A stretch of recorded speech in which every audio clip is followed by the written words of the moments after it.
Good morning.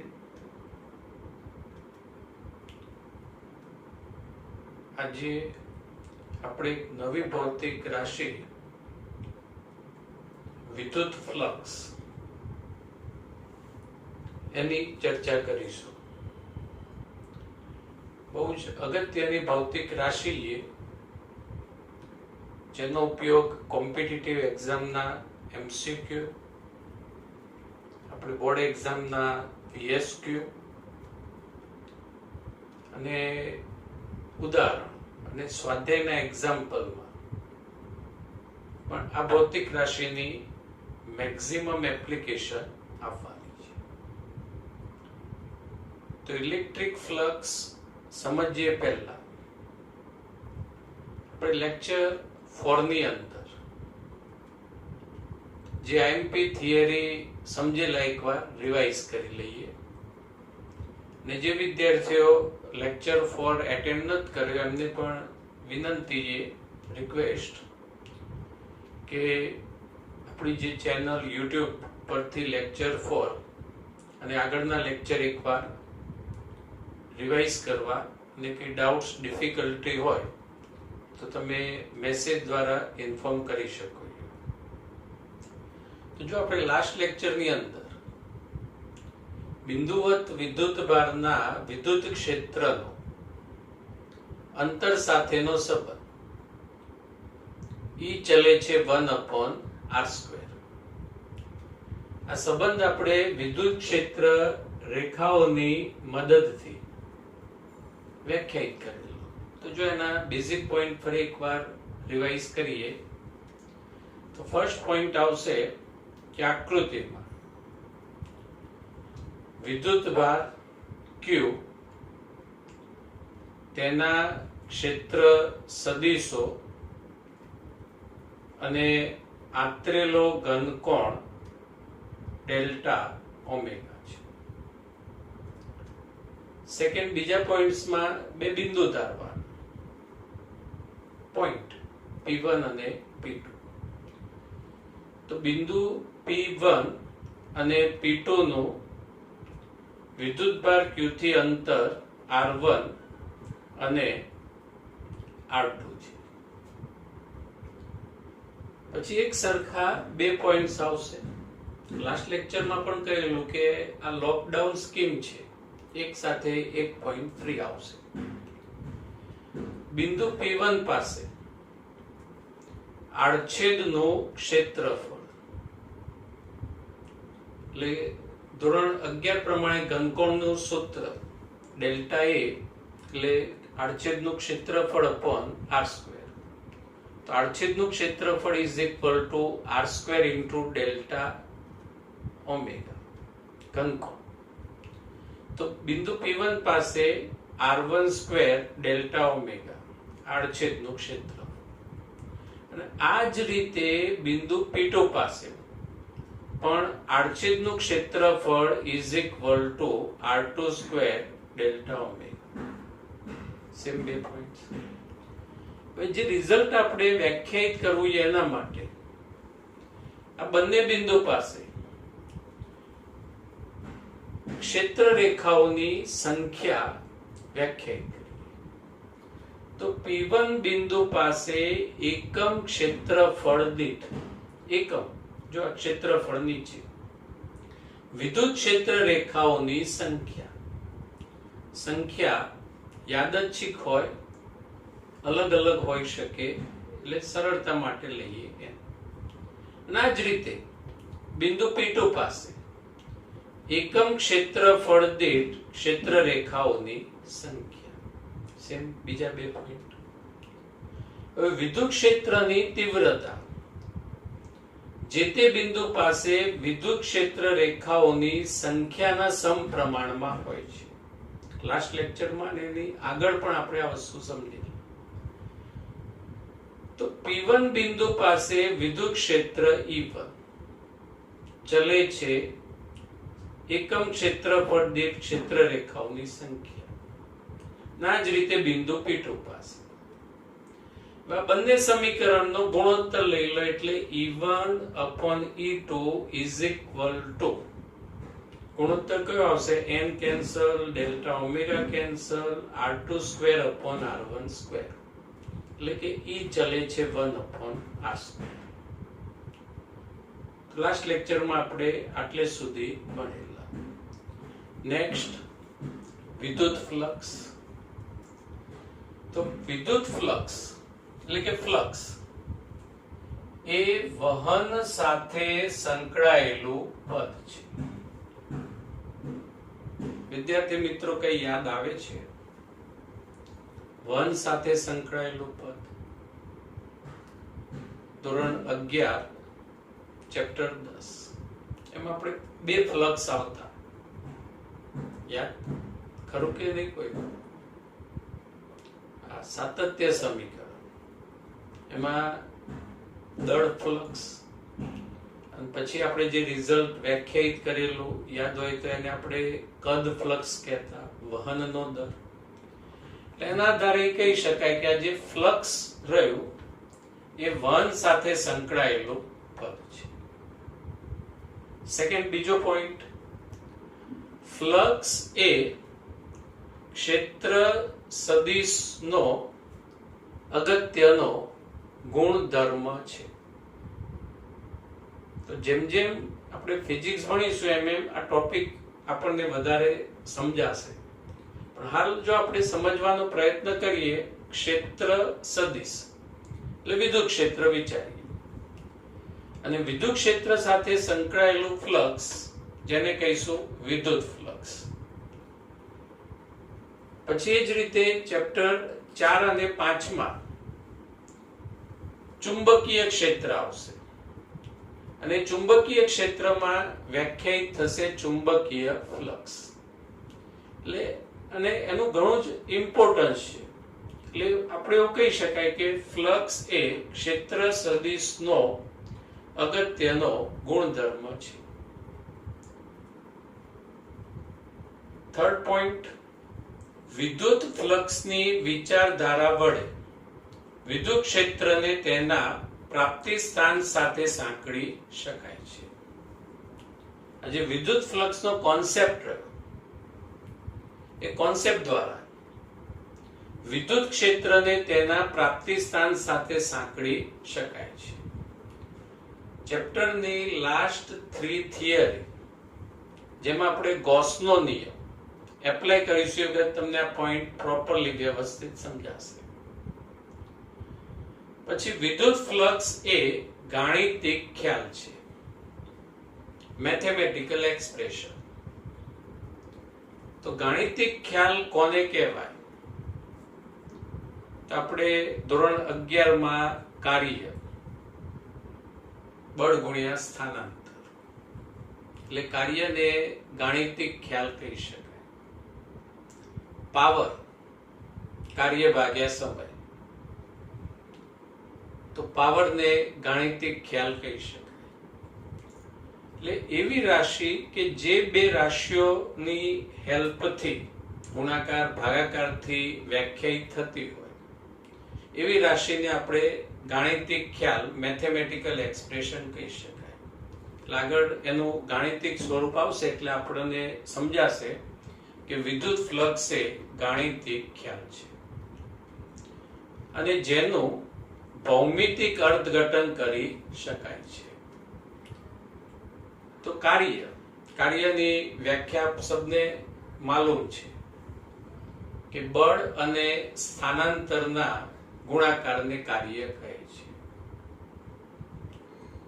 એટલે જે ગાણિતિક સ્વરૂપને આપણે લખી શકીએ, એનું સ્ટેટમેન્ટ બને, વ્યાખ્યા બને, એટલે એવું કહી શકાય કે ભૌમિતિક અર્થઘટન કરી શકાય છે.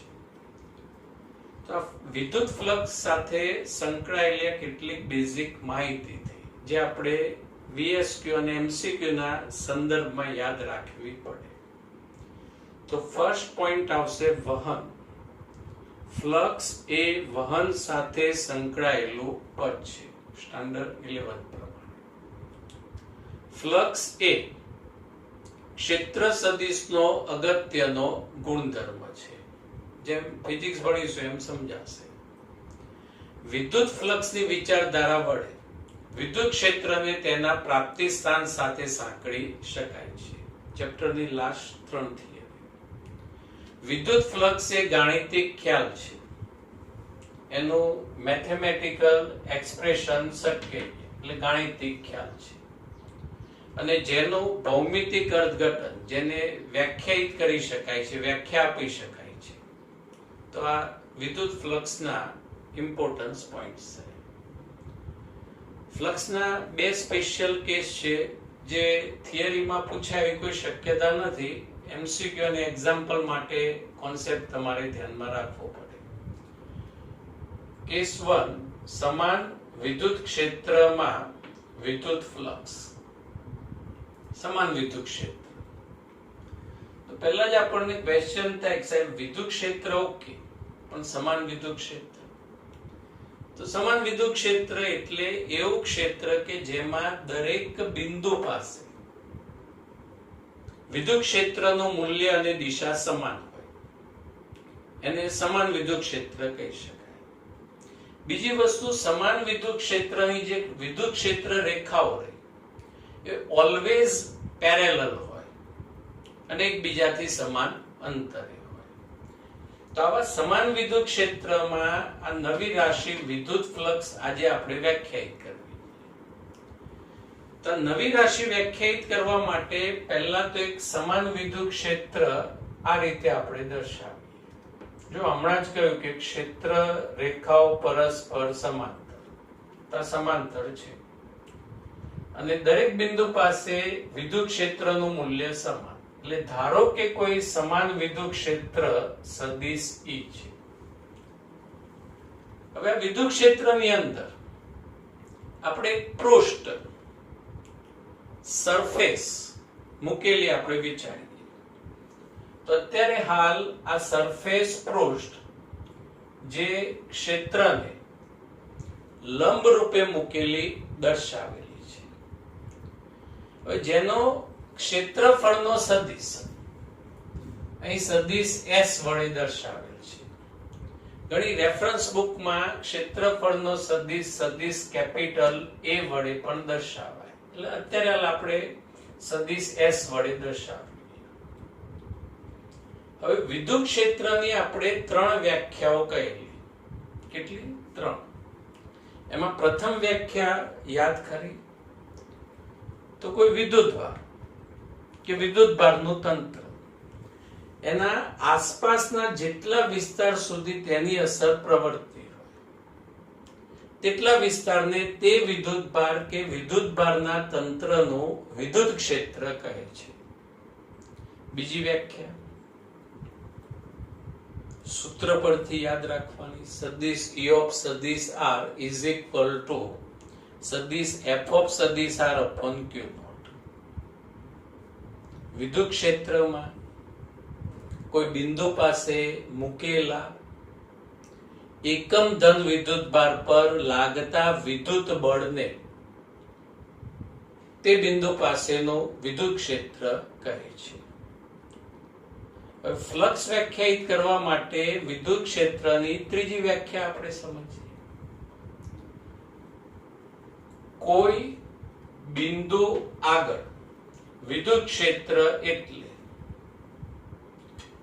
તે બિંદુ આગળ વિદ્યુત ક્ષેત્રને લંબ રૂપે મૂકેલા એકમ ક્ષેત્રફળ વાળા પૃષ્ઠમાંથી પસાર થતી વિદ્યુત ક્ષેત્ર રેખાઓની સંખ્યા. ત્રીજી વ્યાખ્યા છે વિદ્યુત ક્ષેત્ર.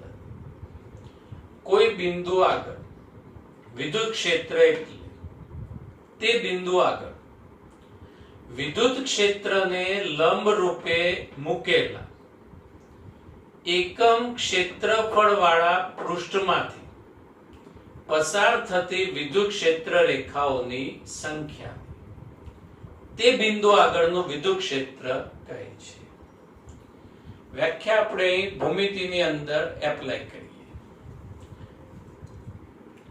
કોઈ બિંદુ ધારો કે આ રીતે વિદ્યુત ક્ષેત્રમાં આ કોઈ બિંદુ આપણે વિચારીએ. અહીંયા ગમે ત્યાં બિંદુ વિચારી શકાય. હવે તે બિંદુ આગળ આ જે વિદ્યુત ક્ષેત્ર રહ્યું એને લંબ રૂપે એક પૃષ્ઠ મૂકીએ અને એ પૃષ્ઠમાંથી પસાર થતી વિદ્યુત ક્ષેત્ર રેખાઓની સંખ્યા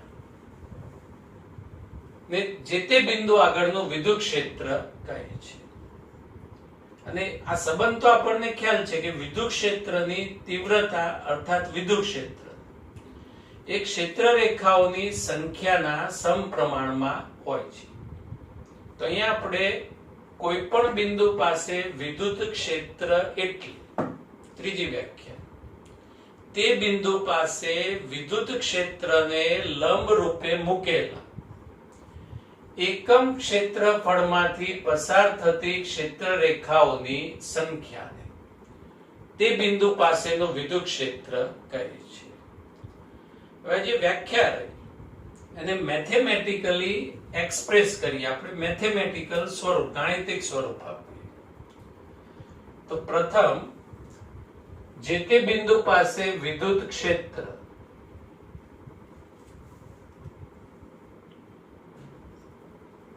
કોઈ બિંદુ આગળનું વિદ્યુત ક્ષેત્ર E એકમ ક્ષેત્રફળ વાળું પૃષ્ઠ એટલે પૃષ્ઠનું ક્ષેત્રફળ ધારો કે S, આ એ સંકેત પણ લખી શકાય અને પૃષ્ઠમાંથી પસાર થતી ક્ષેત્ર રેખાઓની સંખ્યા એટલે પૃષ્ઠમાંથી પસાર થતી ક્ષેત્ર રેખાઓની સંખ્યા n. હવે ટેક્સ્ટબુક પ્રમાણે આ જે ક્ષેત્ર રેખાઓની સંખ્યા એ સંખ્યાને જ આપણે ભૌતિક રાશિ કઈ ગણીશું? વિદ્યુત ફ્લક્સ, જે phi વડે દર્શાવાય. એટલે ક્ષેત્ર રેખાની સંખ્યા ગણીએ કે ફ્લક્સ phi ગણીએ. તો અહીંયા ફ્લક્સ n ની જગ્યાએ આપણે flux phi is equal to E into S. Flux નું ફર્સ્ટ મેથેમેટિકલ એક્સપ્રેશન. હવે આનો સેકન્ડ ઓપ્શન જોઈએ. જો અહીંયા પૃષ્ઠ એ વિદ્યુત ક્ષેત્રને લંબ રૂપે એટલે કે એના ક્ષેત્રફળનો સદિશ અને વિદ્યુત ક્ષેત્ર એક જ દિશામાં છે, પણ ધારો કે પૃષ્ઠ એ વિદ્યુત ક્ષેત્રને લંબ રૂપે ના હોય.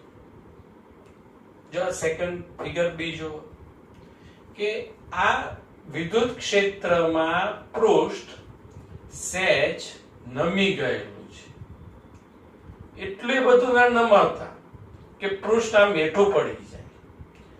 આ કઈ ખૂણો બનાવતી દિશામાં પૃષ્ઠ વિચારાય. પહેલા પૃષ્ઠ આ રીતે હતું લંબ રૂપે ક્ષેત્રફળનો સદિશ આ માર્કરની દિશામાં, અને હવે પૃષ્ઠ વિદ્યુત ક્ષેત્ર સાથે કઈ ખૂણો બનાવે છે. એટલે એનો ક્ષેત્રફળનો સદિશ પૃષ્ઠના ક્ષેત્રફળનો સદિશ કેવી રીતે હોય? હંમેશા પૃષ્ઠને લંબ રૂપે બહારની તરફ હોય. એટલે અત્યારે હાલ પૃષ્ઠ એ વિદ્યુત ક્ષેત્રને લંબ રૂપે નથી, એટલે એના પૃષ્ઠનો સદિશ વિદ્યુત ક્ષેત્ર સાથે થીટા કોણ બનાવે છે.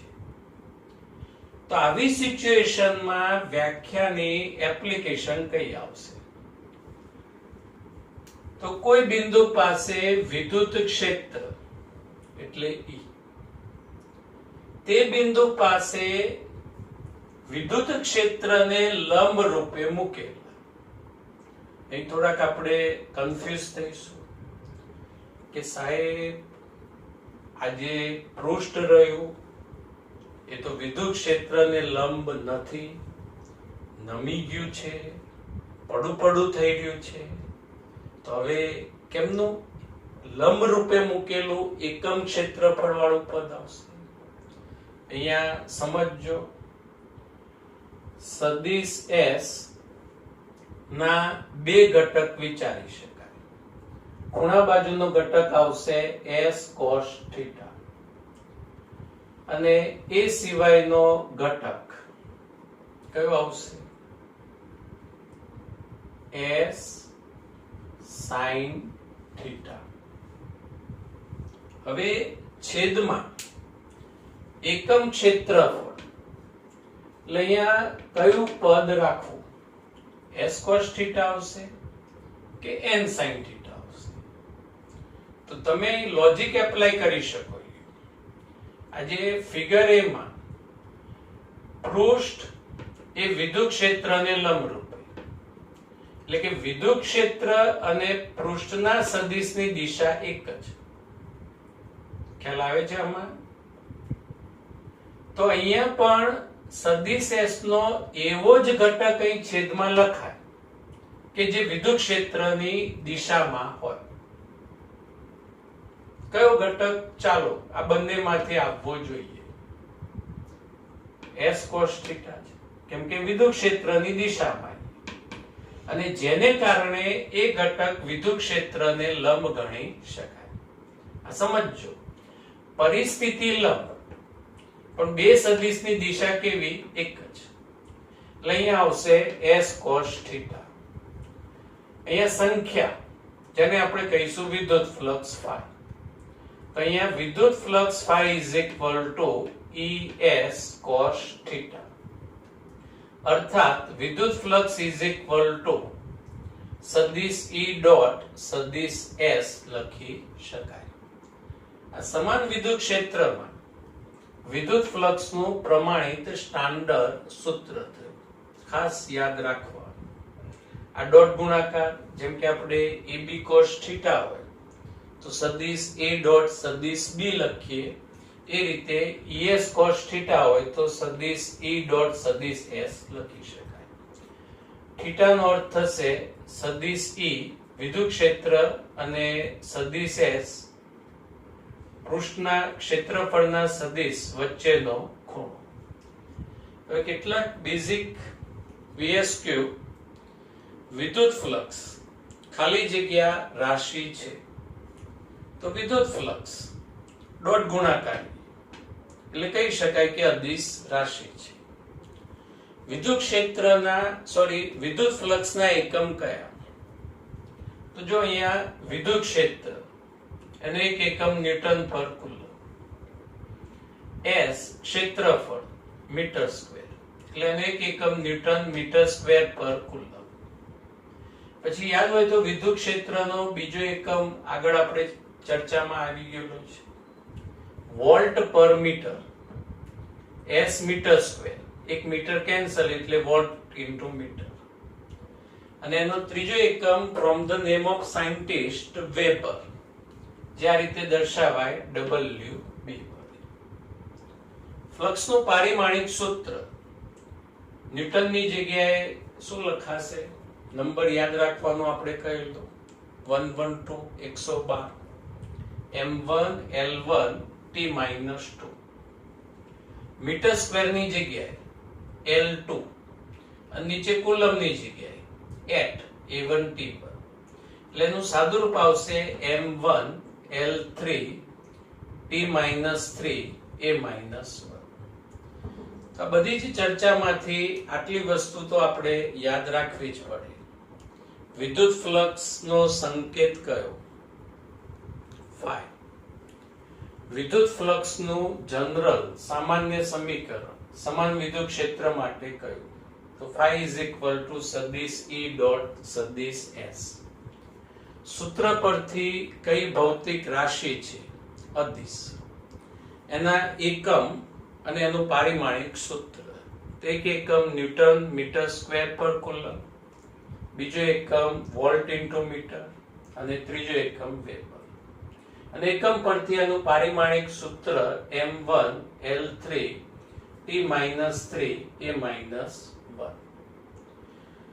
નેક્સ્ટ લેક્ચરની અંદર આ સૂત્ર સાથે સંકળાયેલા કેટલાક બેઝિક VSQ, MCQ અને જેમાં સમાન ક્ષેત્ર હતું એમ અસમાન વિદ્યુત ક્ષેત્રમાં વિદ્યુત ફ્લક્સ ની ચર્ચા આપણે કરીશું.